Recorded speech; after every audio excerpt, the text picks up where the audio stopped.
This is Max and Mia podcast. Hey everyone, welcome back to Max and Mia podcast. I'm Max. And I'm Mia. Today we're diving into something really exciting. Intermediate level conversations in English. That's right. If you're at a B1 or B2 level, this episode is made for you. We'll explore how to make your conversations more natural and engaging. We'll share some fantastic tips to help you sound more fluent and confident when chatting with native speakers or other English learners. Plus, we've got some real-life examples and common situations you might face, whether you're at work, traveling, or just making new friends. We've got you covered. So grab your headphones, get comfortable, and let's start this amazing journey together. Before we begin, remember, making mistakes is totally normal and actually helps you learn faster. Absolutely. So don't worry about being ideal. Just focus on communicating and having fun with the language. All right, are you ready to take your English conversations to the next level? Let's do this. Okay, so our first conversation today is between two coworkers who are meeting for the first time at a new job. Right.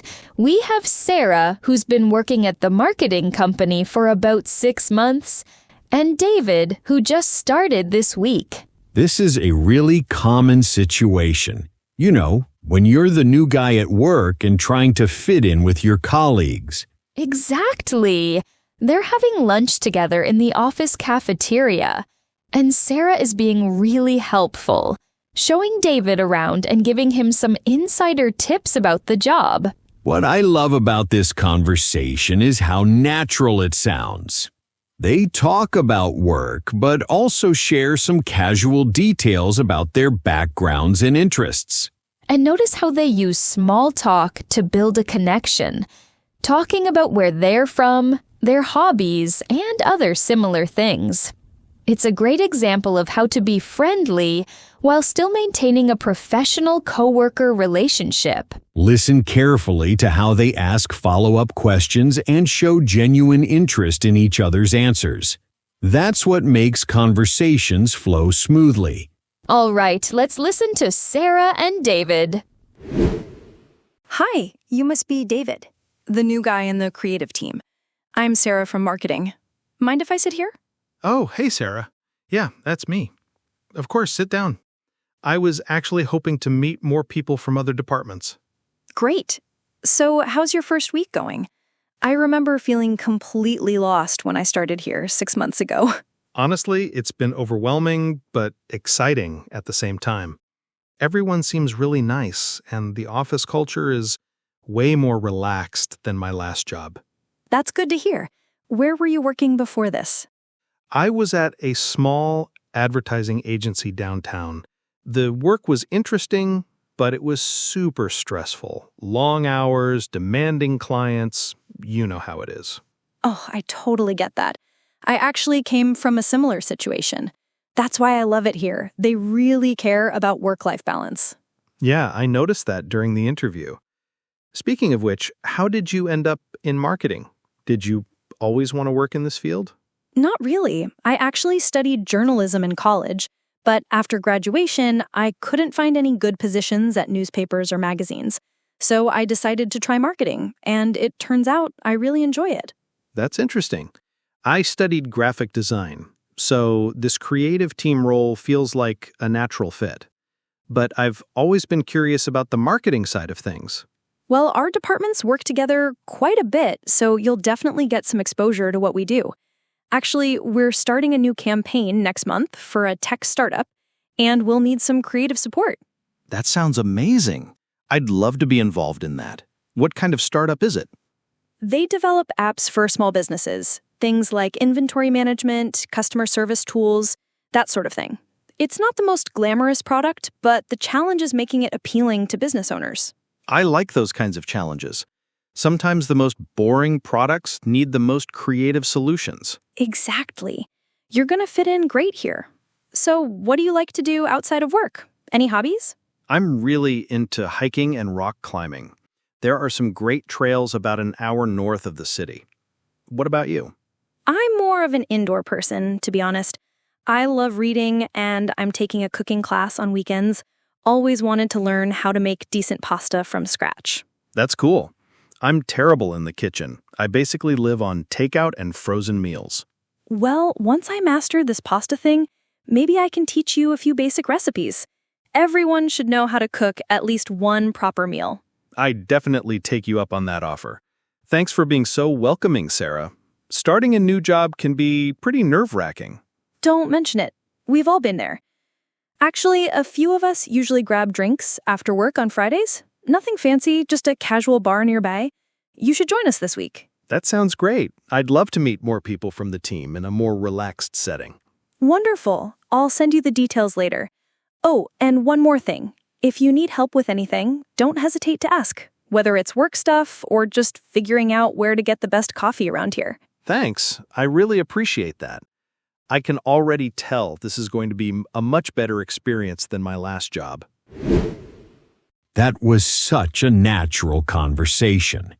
There are so many great examples of intermediate-level English skills happening there.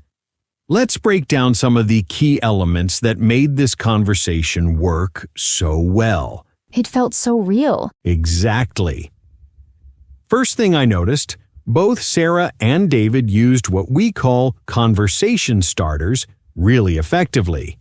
Sarah opened with, "You must be David, the new guy," which is a great way to introduce yourself when you already know something about the person. It's friendly, but not too formal. And David responded so naturally. Right. He didn't just say yes. He added, "That's me," and then immediately showed interest by saying he was hoping to meet people from other departments. This is a classic intermediate skill, expanding your answers and keeping the conversation going. Now, let's talk about how they handled the topic transitions. Sarah asked, "How's your first week going?" and then immediately made it relatable by sharing her own experience.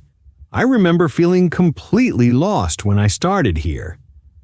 This technique of sharing similar experiences is huge for building connections. It made David feel comfortable right away. Absolutely.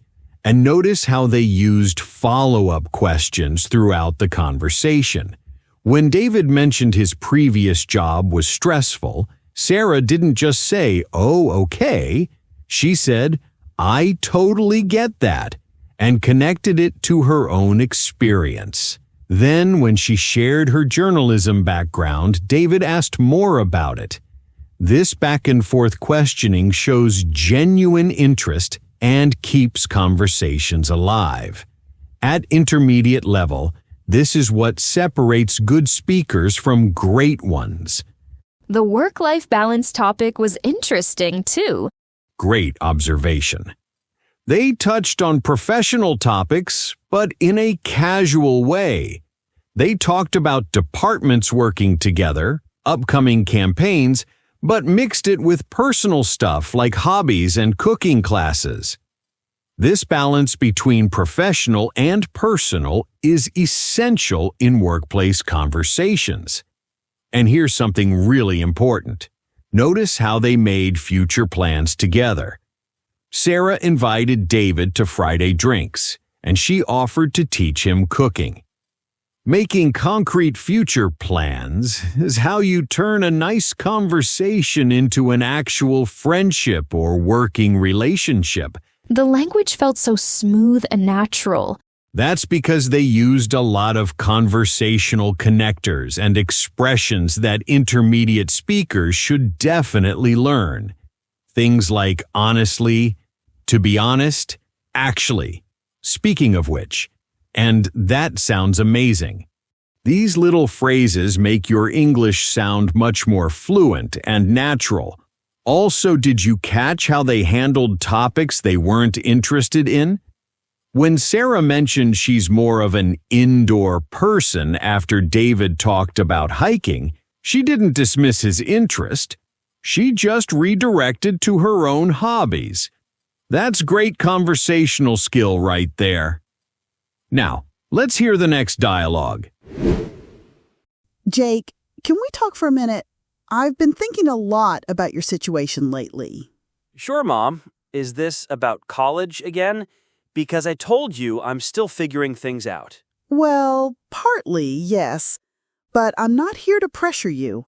I just want to understand what you're thinking these days. It's been almost a year since you graduated. I know, and I appreciate that you've been patient with me. Honestly, I'm still not sure what direction I want to go in. The bookstore job has been good, but I know it's not a long-term solution. I'm glad you're being realistic about that. What is it that's making this decision so difficult for you? I think it's because everyone else seems so sure about their future. My friends went straight to college, chose their majors, and they seemed confident about everything. But when I think about spending 4 years studying something, I want to be absolutely certain it's right for me. That actually sounds very mature to me. There's nothing wrong with taking time to make an informed decision. But I do worry that if you wait too long, it might become harder to get back into the academic mindset. I've thought about that too. Maybe I could start with community college, take some general courses, and see what interests me most. That's not a bad idea at all. It would be less expensive, and you could explore different subjects without committing to a full 4-year program right away. Exactly. And I could continue working at the bookstore during the day. Mr. Peterson says he's really happy with my work, and the flexible schedule would help with evening classes. Speaking of work, how do you feel about the job itself? Are you learning anything useful there? Actually, yeah. I've gotten really good at customer service, and I've learned about inventory management and ordering systems. Being around books all day has gotten me interested in literature again, too. That's wonderful. You were always such a good reader when you were younger. Maybe that's something worth exploring academically. I've been thinking about that. Or maybe something related, like creative writing or journalism. The thing is, I want to make sure I can actually make a decent living doing whatever I choose. That's a very smart concern, and I'm so glad you're thinking about financial stability. But remember, there are many different ways to build a career, and your first job doesn't have to be your final destination. True. What was it like for you when you were my age? Did you always know you wanted to work in healthcare? Not at all. I actually started college thinking I wanted to be an elementary school teacher. It wasn't until my second year that I took a biology class and completely fell in love with it. Then I changed my major to nursing. Really? I never knew that story. So you're saying it's totally okay to change directions completely? Absolutely. Life rarely goes according to our original plans, and that's not necessarily a bad thing. The important thing is to maintain forward momentum and stay open to new opportunities when they come your way. That makes me feel so much better. I've been really worried that I'm falling behind or making huge mistakes by not having everything figured out already. Honey, you're 20 years old.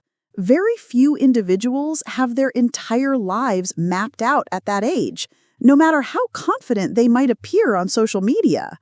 You're being thoughtful and responsible, and that matters way more than having all the answers right now.